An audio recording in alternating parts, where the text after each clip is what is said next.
Whoa. Hello. Live at Levi Stadium, waiting for practice with JD John Dickinson, Larry Krueger. And we just got a text that we got an alert that Sam Darnold's been officially named the 49ers backup quarterback per rap sheet and Tom Pelissero. Reaction? I mean, this is seconds ago. Not surprising. I'll let you jump in. I asked Kyle Shanahan yesterday. I said, "Are you gonna announce a backup second quarterback? Or are you gonna wait till the beginning of the Steeler, hours before the Steeler game in Week 1 on September 10th? And could you juggle it back and forth throughout the year?" And he said yes to all of the things. So, so this is a little bit of a surprise, but maybe I'm not sure what to say about this other than, this is what has been speculated for quite a while, that Darnold's going to be number 2, and now it's official. I would say Darnold looked better in the Raider game for sure. I would say Trey probably looked a little bit better to me than Darnold in the Denver game. But I would say Darnold and Trey have been very comparable in practice, and I couldn't say for sure one has been better than the other. To me, they look really, really comparable. I agree with that. I think they've been comparable in practice, but I think Darnold has been steadier. Darnold has been more consistent. There have been highs and lows for Trey. And I think even in the Denver preseason game, you look at it and, Darnold was really good. I don't think Darnold did anything that hurt his stock in the Denver game, while Trey got off to a little bit of a slow start, had that nice throw to the sideline initially, got off to a little bit of a slow start, comes on late and played well. I thought he showed signs of life, but to me, it would have taken Darnold being bad and Trey being good to flip that conversation. So to me, it's not a surprise at all that Darnold is the 2. I'm a little surprised it's being leaked and or announced today. That makes me think, hey, league, come after Trey Lance after he put some good tape out against Denver. Let's hear your best offers. Yeah, I mean, there's 2 ways to look at the fact that Brandon Allen hasn't taken any snaps, right? One is he has no chance of making the team. The other is I don't need to see him. I know exactly what we got. It's more about figuring out how many snaps does Trey need to either prove himself to us, right? I'm just saying from Kyle's perspective, or prove himself to somebody else. I disagree with both of you. I mean, I know it's not big disagreements. I do think Sam has been better in practice than Trey. Not by a lot, though. I agree with that, but not by a lot. I think what's made him better is he's made probably about the same number, maybe a little more of the excellent throws, but he has made less mistakes in just to my eye. And I think I would say the same about both preseason games. Now, it's unfair. In the same way that Brock his volume is so high in practices, it's harder in the sense that Trey's volume was higher than Sam's in the preseason game, which leaves him susceptible to more bad throws. It's just the nature of you play quarterback long enough, you're going to make bad throws. But I do think Sam has been a little better. But I think regardless, all of us would have been surprised, right, if Trey Lance had been named the backup quarterback at this point. I mean, I just think that it depends what you want your backup quarterback. I mean, I think Trey's ceiling is higher, but I think his floor is lower. And ultimately, do you pick your backup quarterback based on his potential ceiling or his potential floor? And I think it makes sense that you would go with the guy with the higher floor. I think that's Sam Darnold. I think Sam Darnold's going to give you a little bit more of it's a little safer. There also could be a trade. There's cap implications here. This is a capped sport. And I'll say this, there are a lot of people that I saw interpret Brandon Allen not getting reps recently as, he's gone. But who didn't get reps at, leading into last year's cutdown? Brock Purdy.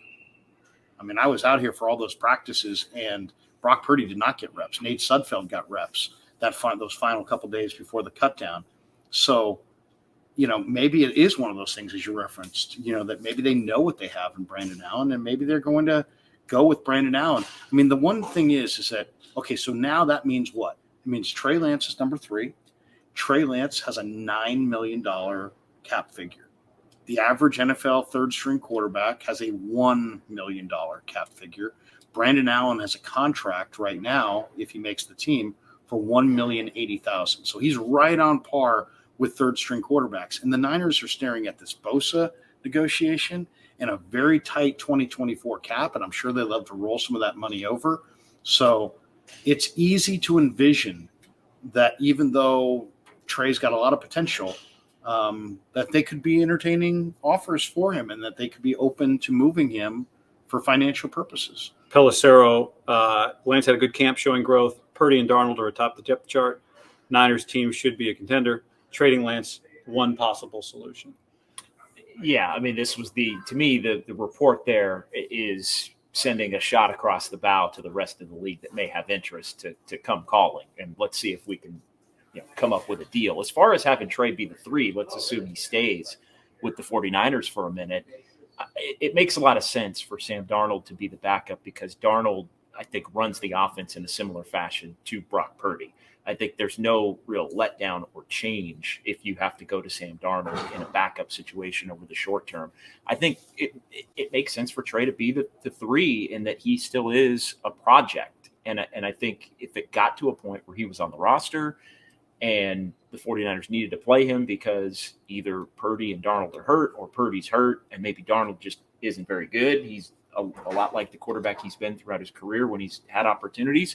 Then you can go to Trey and go developmental mode or go, last resort. Hey, the reps are his. He's got to play because you probably aren't winning a Super Bowl with Brandon Allen anyway. Right. And so I think, there is a luxury in the salary cap ramifications are damned, but they also, their number 1 is making less than that average number 3 right now. So they can afford for a year. They could afford it, but they probably couldn't afford it next year, and they may, and there will be no trade market for him next year. The speculation that I read on ESPN from Seth Walder was that the 49ers would trade Trey Lance and like their second round pick and like a 6th round pick to Tampa for Tampa's second, which could be the 34th or 35th pick overall, almost like a late first, and like a 3rd round pick. Well, that would give the 49ers some draft capital.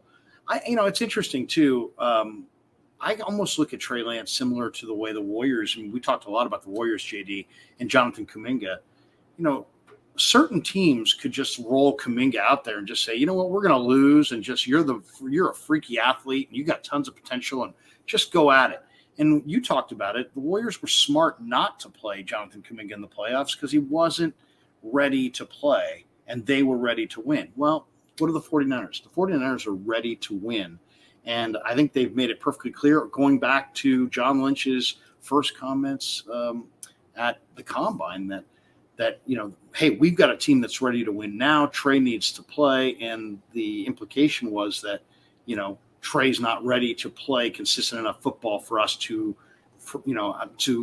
become a Super Bowl contender. So to me, it makes perfect sense. I've been predicting this the entire offseason. Going into the draft, you did. I predicted this in February. I said they're going to recommit to Brock Purdy and they're going to move off of Trey Lance. Now, they haven't moved off of Trey Lance, so everybody's like, you're wrong. But I don't think that they haven't tried. I think they just are waiting for the right opportunity, the best moment where they can maximize their return. I'd be reluctant if I'm the 49ers still to have Trey Lance playing on another roster if it got to the point where Darnold had to play and Darnold wasn't good, or 2 quarterbacks got hurt, and now all of a sudden you're playing Brandon Allen and maybe Trey Lance is getting an opportunity to play in one of those other scenarios, unless you're sure that he can't eventually be a guy. Like there's a part of me that would just be uncomfortable giving up on him too soon because it still has the potential to look bad. Look really bad. I mean, if this guy becomes Patrick Mahomes in another location, and I think his upside is great. I know lots of people who are on both ends of this. I've talked to scouts who are like, you know what? I believe in this kid. It's just going to take time. He needs reps in a non-Super Bowl pressured situation. And I've had other scouts come up to me and say, you know what? He's never going to be that elite quarterback. Just because he has traits doesn't mean he's going to reach that potential. I personally see a kid who's really smart, really athletic, whose football is like the family business, and it's really important to him. And he's not ready now, but I really see a kid that will be ready in my estimation would be 2 years, probably 3. And at that point, the 49ers probably can't afford him. So It probably does make sense to if my timeline's correct, that he's going to be a good player in 2 years, 3 years, then you probably do want to get draft capital and get down the road. I think there's another complicating factor here that we haven't talked about, which is, do you need to have money available in case you need to sign a kicker that is more expensive than the kicker you have? Like Jake Moody was here to not worry about, but right now you got to worry about him. And is there a point where all of a sudden we don't know yet what Bosa's number is going to be. You still need to sign Ayuk. Is there a world where week 4, having $4 million around for Robbie Gould is the difference between you being a championship level team and not being a championship level team? Like, I wonder if that has complicated this a little bit. Well, and Guy Nachos, that was guaranteed savings that may not be guaranteed savings anymore. And they will have even more when they get the Bosa deal done. That will have a cap reduction. I'm thinking in the neighborhood of $8 or $9 million. That will reduce Bosa's contract this year. Yeah. This year, and you'll have that money. But you said kicker. I look at the backup defensive line, and this is a team that got 91 snaps on average last year in the playoffs from Ebukam, Amenahue, and Jordan Willis. And the guys that I'm watching behind Nick Bosa in this camp don't look like those 3 guys. So I would say the need is more defensive end. It could be at offensive tackle. Who's there? I think they're going to probably have to trade for a swing tackle because I don't see that player on the field watching them practice. So swing tackle, backup defensive end, backup defensive line, and I think all kicker, those all could be needs. I think it makes a lot of sense to free up more cap room. Having the money's beneficial because I think the one thing we would all agree, and we've seen the 49ers do this at a couple of different junctures, if they feel they're a player away, they did it last year. They went and they got Christian McCaffrey. They went and got Emmanuel Sanders in 2019 when they felt they were a player away or needed that infusion. Having the money is important in that if you get to that trade deadline around November 1st, I think it's October 31st this year, if you're right there and you feel there's something you need, a big ticket item, you'd have the ability to go get it and restructure things to where you could add somebody that maybe puts you over the top to win a Super Bowl or get through the NFC.